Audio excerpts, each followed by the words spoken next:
and it's my pleasure to welcome you here to the Florence Unitarian Universalist Fellowship, or FUF, as we affectionately call it. All seekers of wisdom, justice, and equity grounded in love are welcome here.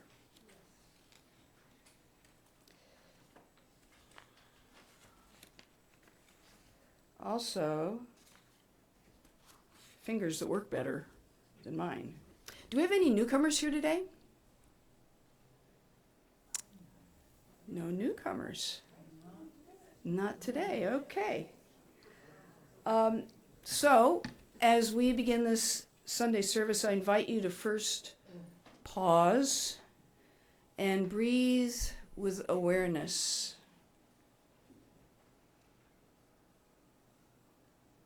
Let yourself settle into this time together as you exhale. Allow yourself to enter into this circle, bringing all that is part of your life. Remember that today is a new day, a chance to learn and a chance to let love live in us and through us. We gather here today in a service of memory and remembrance to honor many ancestors of blood, lineage, and spirit for the many ways in which their lives have enriched this precious world that we are privileged to inhabit. And so it is fitting that we begin the land acknowledgement today by remembering just why we do this land acknowledgement. The Sayusala people inhabited the margins of the Sayusala River for hundreds of generations. And when Great Britain transferred sovereignty, although who knows how they got sovereignty exactly, when they transferred sovereignty of the Oregon Territory in 1846 to the U.S., the act establishing the U.S. Oregon Territory guaranteed the Indians right and title to their land and to their property. But even though the million-acre 1855 treaty proposed by the U.S. to the Sayusala, Coos, and Lower Umpqua nations was never ratified, that's million acres of land, not million acres of treaty, tribal people living outside the proposed boundaries were forcibly rounded up and marched, often in winter, to the Alsea subagency, where at least half the people who were on these marches died from starvation, disease, exposure, and abuse. The image here is of a statue remembering the blind elder Amanda de Coos, who was taken from her white husband and his daughter to join such a 10-day trail of tears. And the reminder here is not to elevate one specific individual person. That's not why we do this, but to remember the unforgiving scope of these forced renewals. Amanda de Coos was very old, and she was blind. Nevertheless, she was marched over rocks and sand and through the forest for 10 days in winter.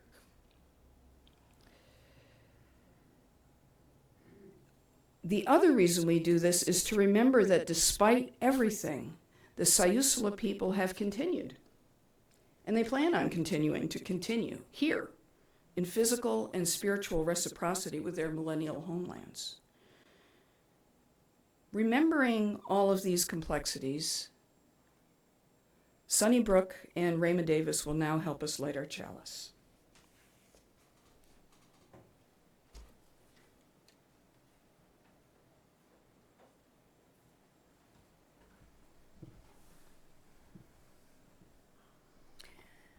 For those who serve, in honor of those who have served, and those who continue to serve, at home and abroad, for peace and in war, we light our chalice and we offer our thanks.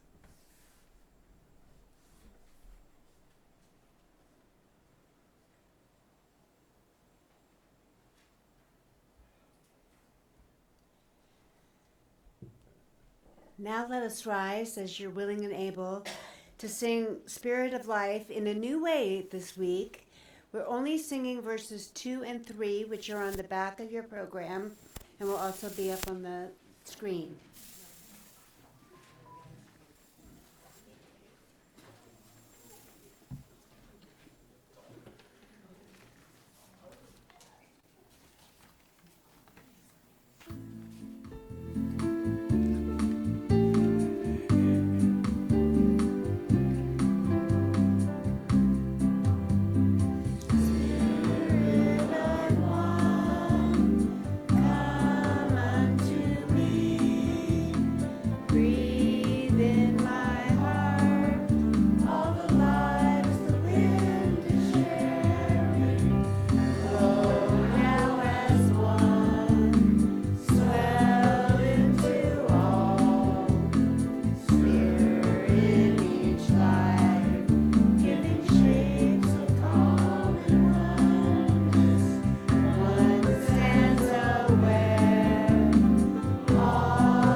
Thank you very much, and thank you to Jeff Mitchell for suggesting these two verses.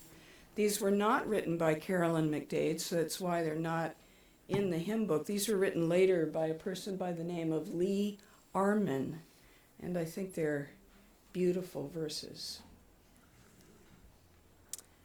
So today for our time for all ages, if the young people and people who are young at heart would like to sit in the front rows, that would be great, or on the chairs down there.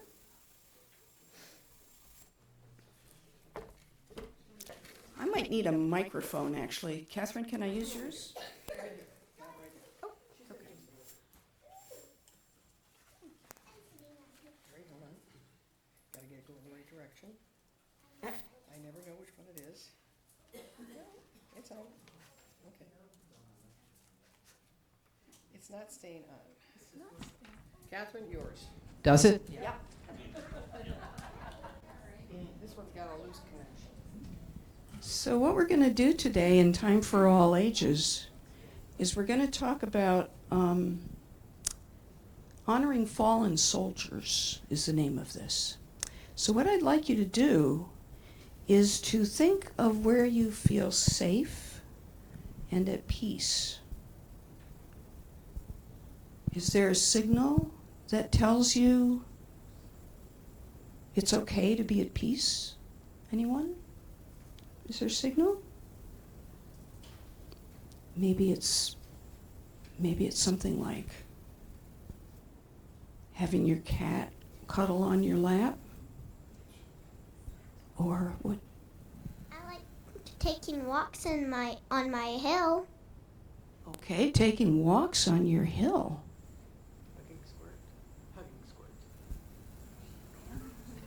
Hugging Squirt. And Squirt, I bet, is not a two-legged person. No, he's a dog. Well, that's a good signal that tells you when you're at peace. And for the U.S. military, people who serve as soldiers, there's a special signal. They have a special signal that says, it's okay you're at peace. It's a little melody. It's got 24 notes, and it's called taps. It was composed during the Civil War by a general and his bugler. Do you know what a bugle is? It's kind of like a trumpet, only less so. There you go, right there. That's an actual Civil War bugle. Yep. Well, why did they use bugles? Well, because this was a long time ago. It was before there were radios.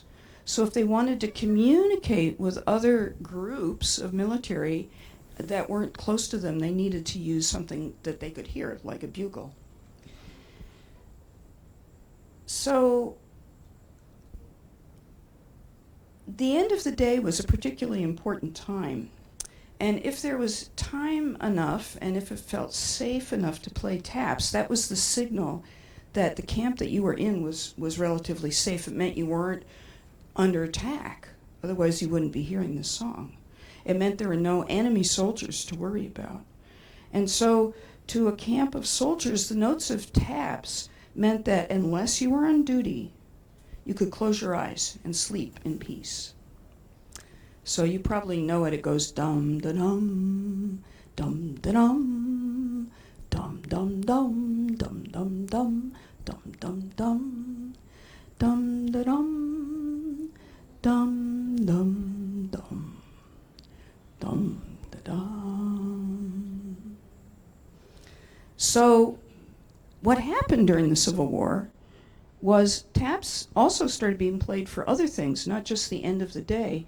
It was traditional at that time when you were doing a memorial service for a soldier that had fallen in action, that you would fire 3 rounds on your rifle. But one time during the Civil War, there was so much fighting that they finally had to call a ceasefire just so that they could bury the dead people. And so they did that, but in one camp, as they started putting together the memorial service, they said, well, heck, we can't fire a rifle. They're going to think we're breaking the ceasefire, so what are we going to do? And somebody suggested sounding the bugle, because that sound would never be taken as an aggressive act of war. So taps, the song Taps, came to mean the same thing. It meant the safe and quiet end to the day, time to rest, time to turn the lights out, to let their eyes close, and as best they could, be at peace. It's like a very powerful prayer. Now, this weekend, there are many people in the U.S. that are honoring all those who've died in the military. And so you might hear taps being played in the community. And if you do that, maybe you can stop what you're doing and think of every soldier who might have been so afraid out there when they were in battle, and then let taps remind you that they are now at peace. Okay. Maybe you can talk about what makes you feel safe with your families today when you go home. Thank you. Thank you.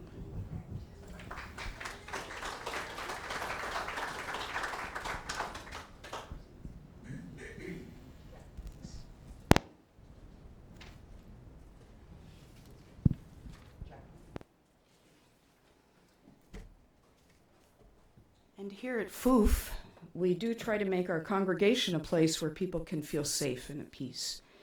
We work outside these walls, too, to create a community like that, a world where everyone feels safe and at peace in their neighborhoods and in their towns.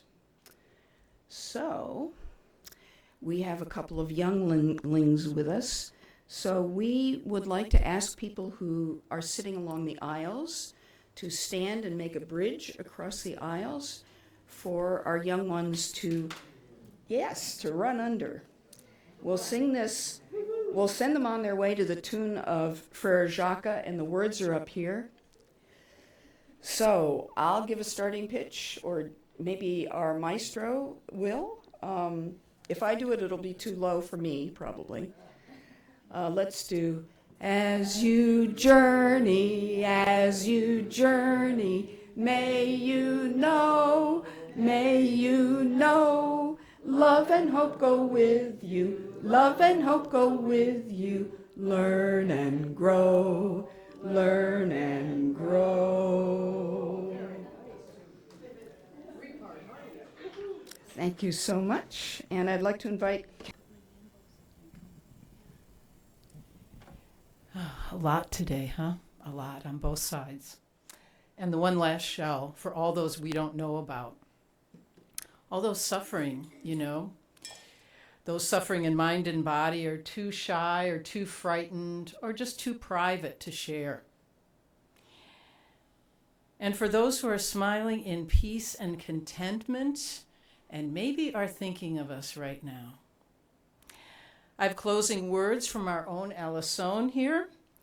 We hold all these joys and concerns in our heart. We envision them held in a sacred bowl of love, wrapped in this healing and celebratory love. As we hold them in this sacred container of love, we can also envision all healing taking place for their highest good, and all joys shared, multiplied, and radiating out into our FOOF community, out into the world as peace and love, uniting us all in this love. And so it is. Now I would like you to, I'd invite you to rise if you're able in body, mind, and spirit and join me in singing hymn 346. Come sing a song with me.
Now I'd like to invite up UU Ministerial Intern, Chaplain Jesse Ford, to share today's message, Serving the World, with musical meditations by Jeff Lovejoy.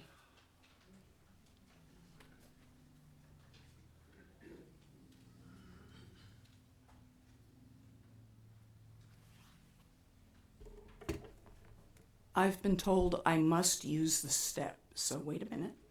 Let me get this step. That's okay. No worries.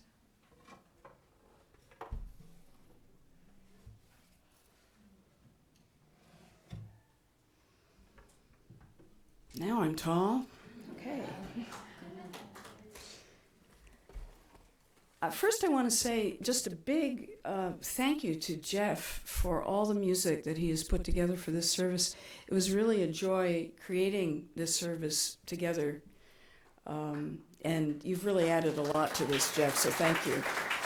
Yeah.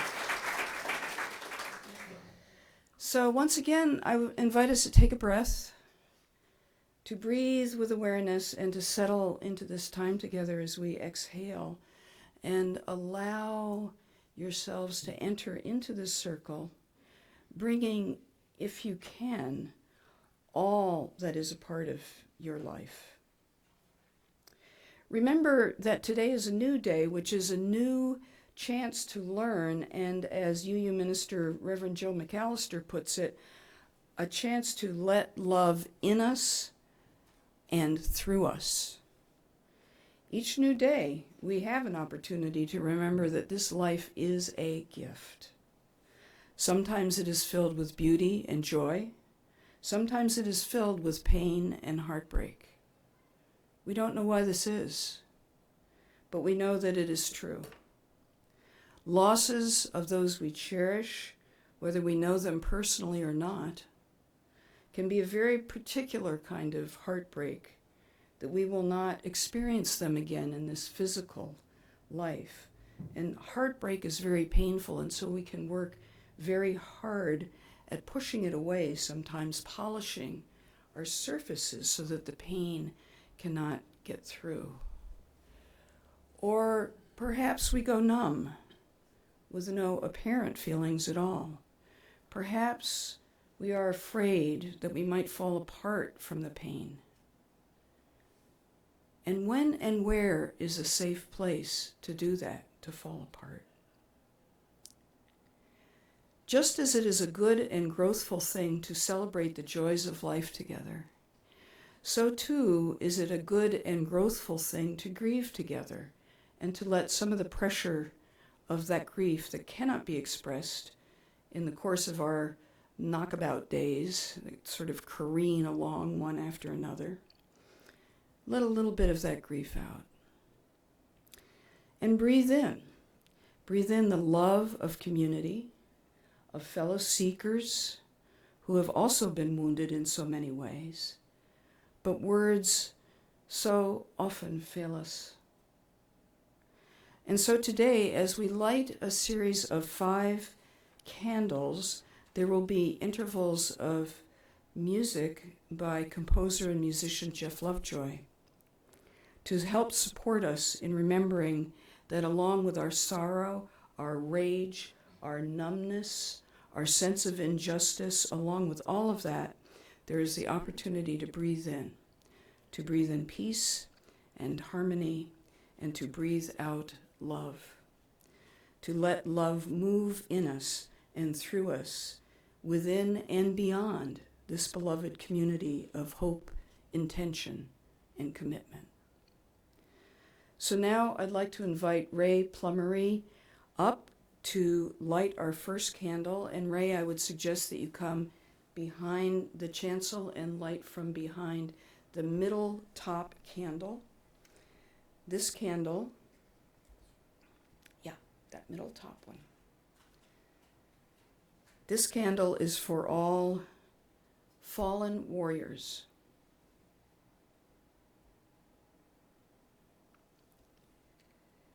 Warriors the world over put their lives on the line to fight for justice. And what that is looks different to different cultures. Nonetheless, can we honor those who with eyes wide open walk onto battlefields, sometimes with tremendous fear, sometimes with feelings of righteousness, sometimes with feelings that this is a terrible mistake, sometimes because they are literally forced to fight. Sometimes fighters are young, in fact, young children who are forced to fight. Often, they are parents. Hopefully, every warrior is someone's friend. Can we honor those warriors who have fought and fallen, whatever their situation? Let us consider this, supported by Jeff's musical meditation, as we breathe in peace and breathe out love for the fallen warriors.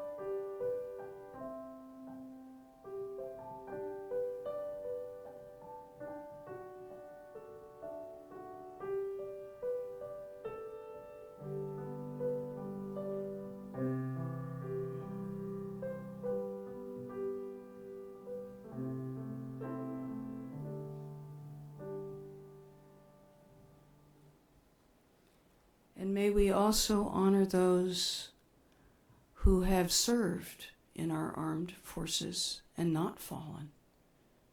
Are there any here today? Please raise your hand as you're willing and able. Thank you, Ron. Thank you, Rama.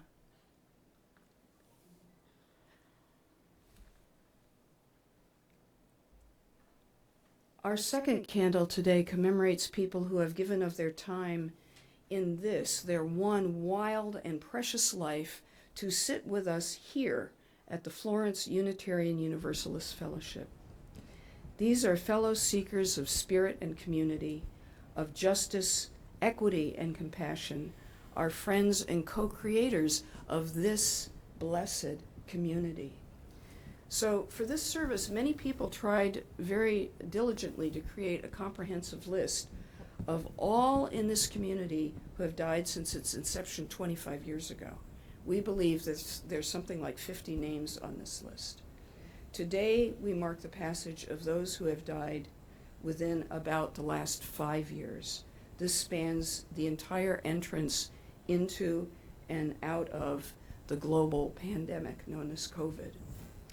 13 names of FOOF members and friends have been recalled. But just as life is messy and imperfect, it's likely that this first attempt at creating a list will also be imperfect.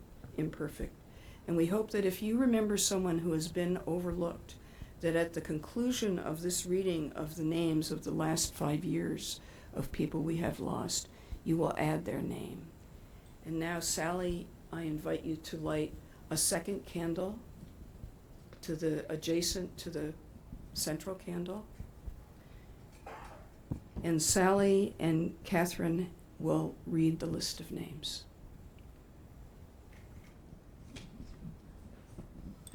Barb McLean. Bob Peters. Bruce Yelly. Colin Pierce. Big Don Madison.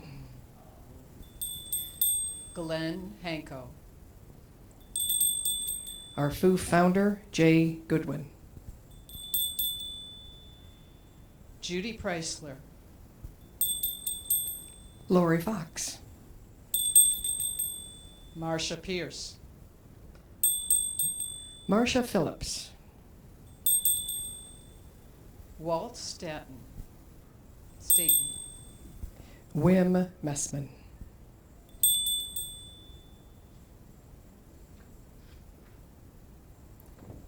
Let no one from the last 5 years be forgotten. Are there others? Blessed be. Thank you.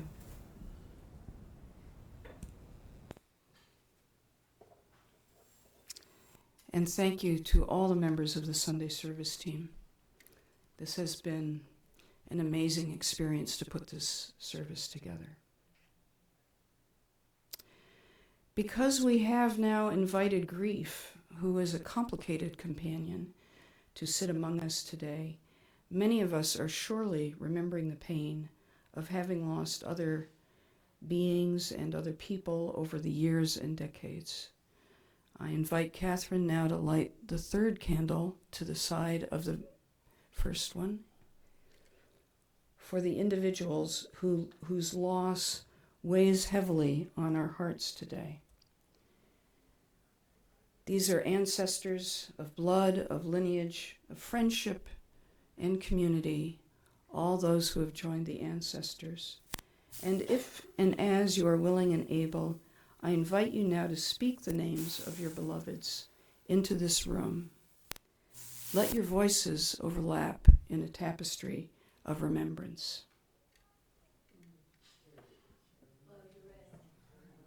Kodiak.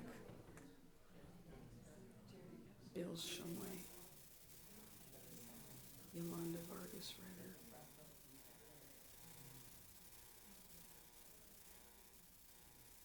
Bobby Ibrahim Farjaje.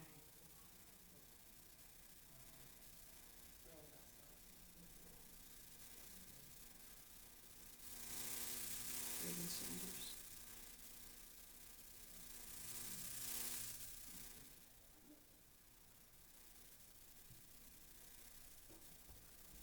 Mary Blackford Ford.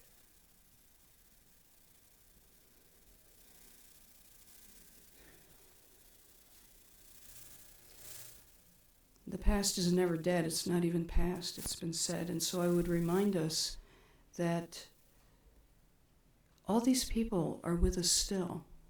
They live in us and through us. Because what they have brought to the world, their gifts, things we have learned, things that we now can carry forward in their name. So although they are gone, they are still with us. Let us consider now all of these individuals in and beyond this fellowship, again supported by Jeff's musical meditation.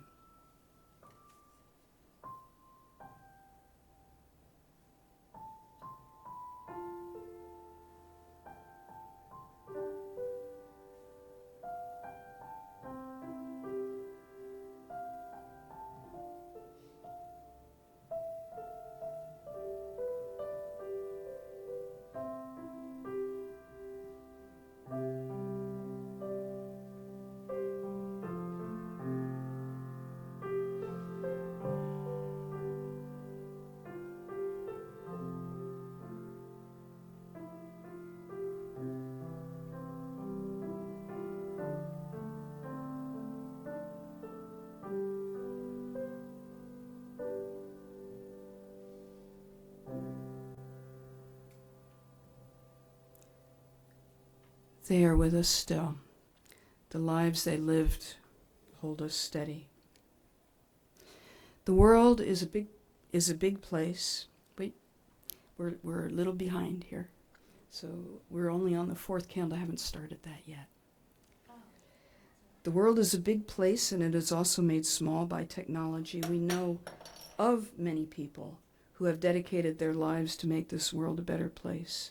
And Darlene Norwood just lit our fourth candle for all those persons and public personalities who have died this year, having given their lives to make this world a better place.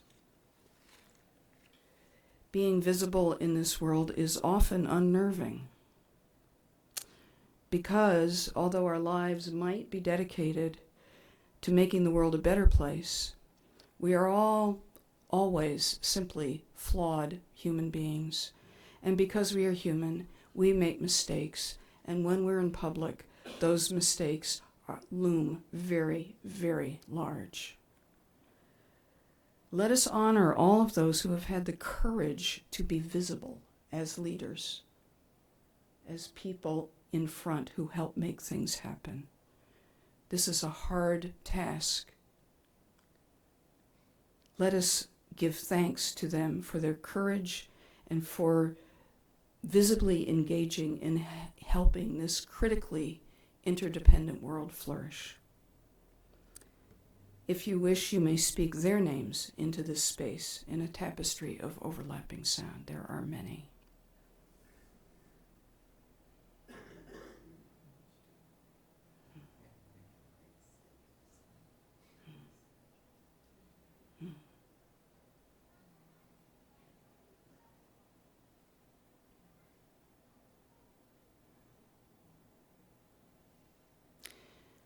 Humans dominate this planetary surface, not by number, but by virtue of how much we consume to create that which we feel compelled to create.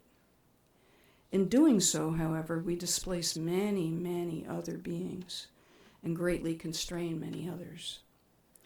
We humans are but one strand in the web of life, and we are deeply careless of those we displace in order to feed our wants. I invite Allison to light our fifth and final candle today for declining species and ecosystems.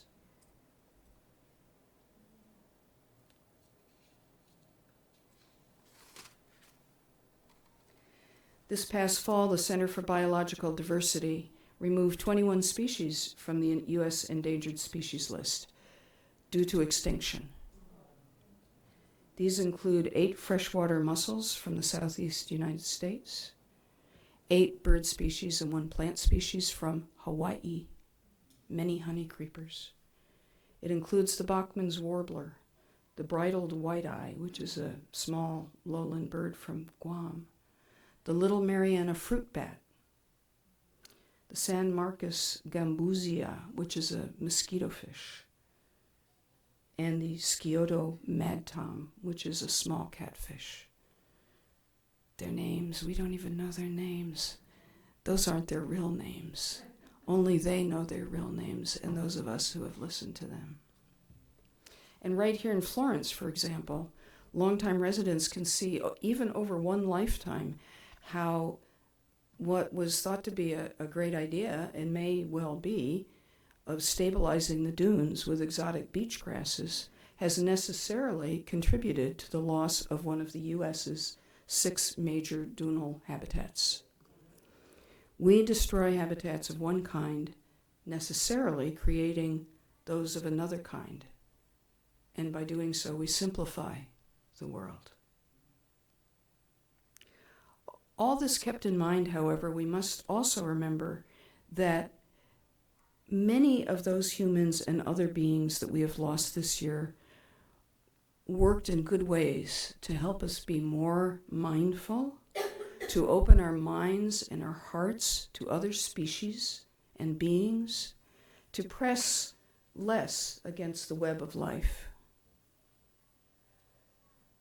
of which we are only one small part. And so these last 2 candles, for the people who have the courage to be out front and the ones we have lost, are also linked, you see. And let us never forget that each day we are given is another day that we can choose in our words and in our deeds to be grateful for all that has been given and to be more mindful and try to live in reciprocity with the world, to bless the world rather than to curse it. Let us consider all this, supported by Jeff's beautiful musical meditation, So Many Goodbyes.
Thank you, Jeff. And thank you, Jesse, for this very special service honoring so many people and living